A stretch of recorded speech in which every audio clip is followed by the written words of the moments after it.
যে আপনাকে সঠিক পথ প্রদর্শন করবে জীবনের ক্ষেত্রে, তিনি আপনার গুরু। ওকে, সে যে কোনো ক্ষেত্রে হতে পারে। তো আমাদের জীবনের ফার্স্ট গুরু কোথাও হতে পাবো না। জন্মের পর বেরিয়ে হাঁটা চলা শেখানো, ছোট ছোট এডুকেশন দেওয়া, এগুলো তাদের কাছ থেকে আমরা শিখি, তাই না? তারপর আমরা আমাদের জীবনের ক্ষেত্রে অনেক মানুষের সার্বিকতে আসে যারা আমাদের হেল্প করে ছোট ছোট পার্টে। তো এটাই গুরুর কাজ, সঠিক পথ প্রদর্শন করা। কারণ বিদ্যা ছাড়া কিন্তু জীবন অসম্ভব, আর বিদ্যা অর্জন করা যায় গুরুর কাছ থেকে। তো আমাদের জীবনে গুরু ছাড়া কিন্তু আমাদের জীবন কখনো সম্পন্ন হয় না। বিদ্যা ছাড়া জীবন অসম্ভব। তো প্রত্যেকের জীবনে অসংখ্য গুরুর আবির্ভাব হয় যারা তাদেরকে সঠিক পথ প্রদর্শন করে। আর আমাদের সিস্টেমে আমরা কি করি, আপনার ওয়েট বেশি আছে চলে আসে, কি করে ওয়েট কমাতে হয়, কিন্তু আমাদের মতো ফিট লাইফ লিড করার জন্য আমরা শো করছি। ওকে, আর প্রবলেম এটা কতটা ওজন কমেছে টোটাল 17 কেজি, তাই তো? হ্যাঁ। তো উনি যখন প্রথম মাসে অনেক ফ্যাটি একটা চেহারা, অন্যরকম, তো এখন ধীরে ধীরে ওনার জীবনে যে পরিবর্তনটা এলো, এটা আমরা শুধুমাত্র পথ দেখিয়ে দিয়েছি, কিন্তু করতে হয় কাকে? স্বাভাবিক যেমন 25-27 কেজি ফ্যাট লুজ করেছে, তাই তো?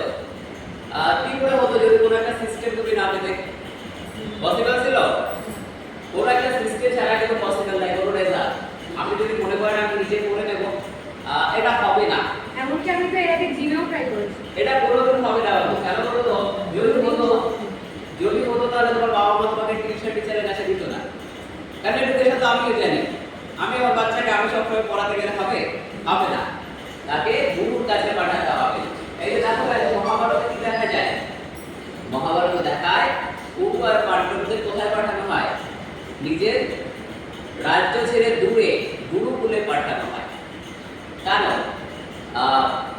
পিতামহ বিশ্বকে তাদের শিক্ষা দিতে পারতো না? গোবিন্দদা কি বলছে, পারতো না? পারতো, কিন্তু কোথায় পাঠানো হলো? গুরু দ্রোণাচার্যের কাছে পাঠানো হলো সঠিক শিক্ষার জন্য। রামকোটও পাঠানো হয়েছে কিছু সময় ধরে। হ্যাঁ, তো এটাই হলো ব্যাপার, আপনাকে গুরু ধরতে হবে। যে কোনো ক্ষেত্রে আপনাকে গুরু ধরতে হবে, আর সঠিক গুরু আপনাকে সঠিক পথ দেখাবে। ওকে, যে কোনো ক্ষেত্রে আপনি যদি সঠিক গুরুর সান্নিধ্যে আসতে পারেন, আপনি যে লক্ষ্য আপনি চাচ্ছেন সেটা আপনি অ্যাচিভ করতে পারবেন। ওকে, নিজে নিজে কখনোই কিছু পসিবল না।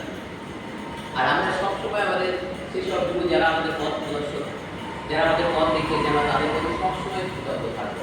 কখনো ভুল করেও জোরসে কথা না। ওকে, কারণ তারা আমাদের পথ প্রদর্শক, আমাদের জীবনের পথ প্রদর্শক তারা। আমি বিভিন্ন প্রবলেম নিয়ে বলছি, দেখুন আমার গল্প আমি বলি। আমার অতিরিক্ত ওজন, আমার 90 কেজির উপরে ওজন, পেটের সমস্যা, এনার্জি লস, সব কিছু নিয়ে যখন আমি যাই, তখন আমাকে বলা হয় আপনি ওজন কমান, দেখবেন আপনার সব কিছু ঠিক হয়ে যাবে।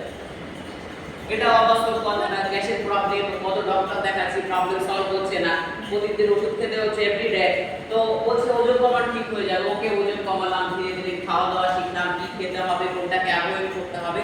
এরপর জীবনে এমার্জিং চেঞ্জ চলে এলো। ওকে, নিজেকে এখন ভাবতে ভালো লাগে, হ্যাঁ ফিট, এনার্জেটিক, কোনো ধরনের প্রবলেম নেই, চিন্তা করে ঘুমাতে হয় না, এই রাতে আমার পেটে ব্যথা হবে না তো, বুকে ব্যথা হবে না তো। এটা অ্যামাজিং লাইফ। এটাকে আমি নিজে নিজে পেতাম নাকি? নিজে নিজে হয় না। নিজে নিজে আমি সেটাই পেয়েছিলাম যেটা আমি এই সিস্টেমে আসার আগে ছিলাম। কি পেয়েছিলাম?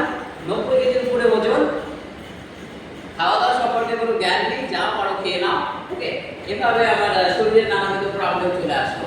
তো যখন সঠিক গুরুর সান্নিধ্যে আমরা যাই, তখন ধীরে ধীরে আমাদের জীবনে পরিবর্তন চলে আসে, আমাদের নানাবিধ প্রবলেম সলভ হয়।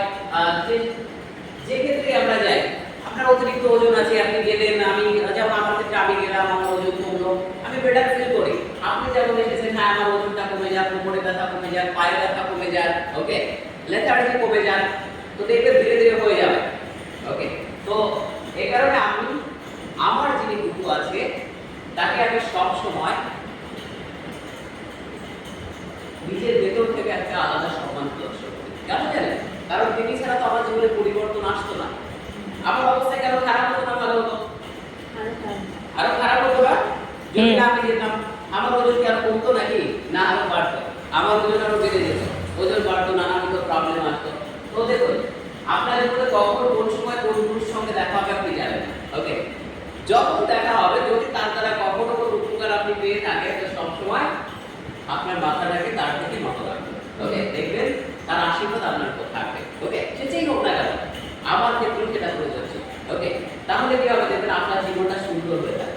ওকে, আর আপনি যদি মনে করেন না আমি শিখে গেছি, আমি তুলে নেব, ঠিক আছে আমি পারি, লিড করো, তাই না?